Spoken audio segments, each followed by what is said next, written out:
had the idea for this protest to happen, and I was the original creator of it to organize it. But I then called many of my friends and my peers at school and outside of school to come help me organize it. So this was definitely a team effort. I kind of helped, along with Alisa, to plan the schedule, when people were talking, as well as I wrote my own speech, made a website for all of the resources that people could access, and I helped contribute things like tables and other supplies that we've been using throughout the day. I've done several protests like this before, but primarily my reason for being in this one is as a representative for Center County for Change, which is a high school group that kind of has already organized protests in the past, organized a walkout and similar things. Even if I wasn't an organizer, I would 100% be here just because it is such an important cause, and I think having people's presence here is so important in order to actually try to make a change. This is what we call a peaceful protest. We're not causing violence, we're not causing division.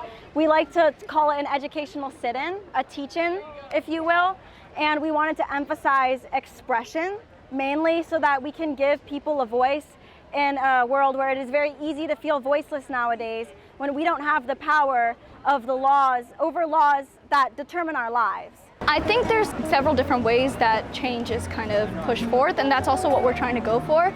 Because, for example, while we do believe that in order to make change, we should vote and we should do all of that, we do have voter registration forms. We have a phone banking script for people to kind of call up their local election or local offices and talk about issues that matter to them and that are prevalent in current society. I felt as though if we need to make a real change in our community, we need to do it in a more persuasive way sometimes. There's obviously a purpose for those loud, aggressive protests because it's an expression of emotion.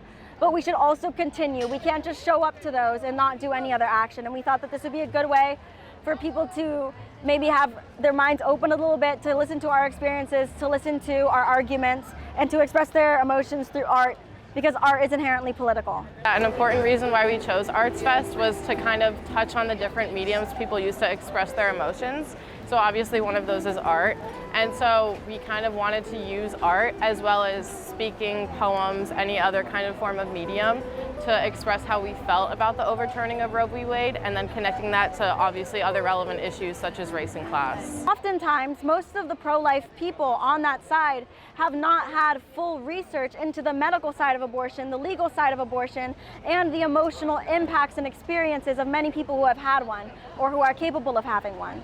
So we thought that we could combine both intense emotions and educational, logical arguments to try to pick apart flaws in the pro-life argument. We obviously are reaching local people who come here as well, but the people who came in town for Arts Fest, it's kind of we're able to touch people who may not directly have been here if we were to hold this on another day.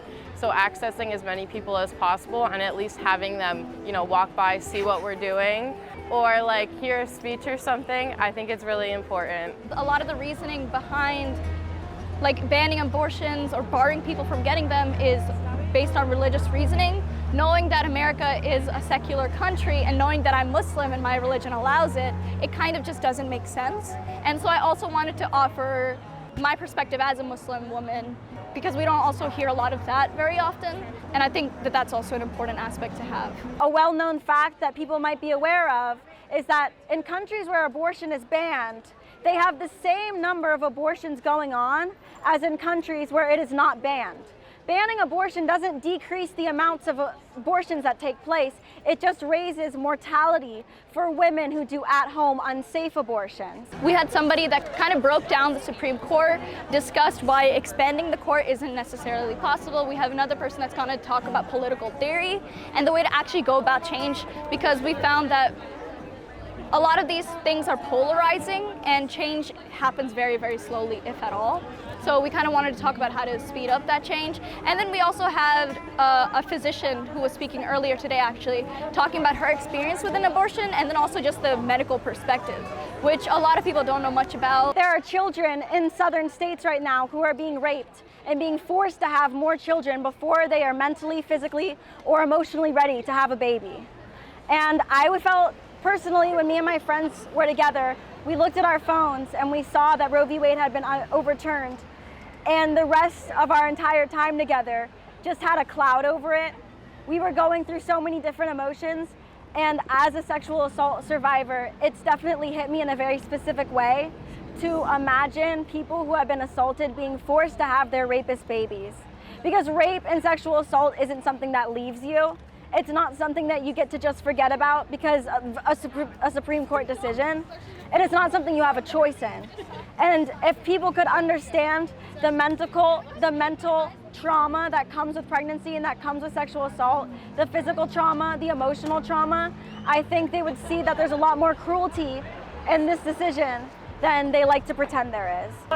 Trans people, disabled people, queer people, the Supreme Court's overturning of Roe v. Wade is not the beginning and it is far from the end of these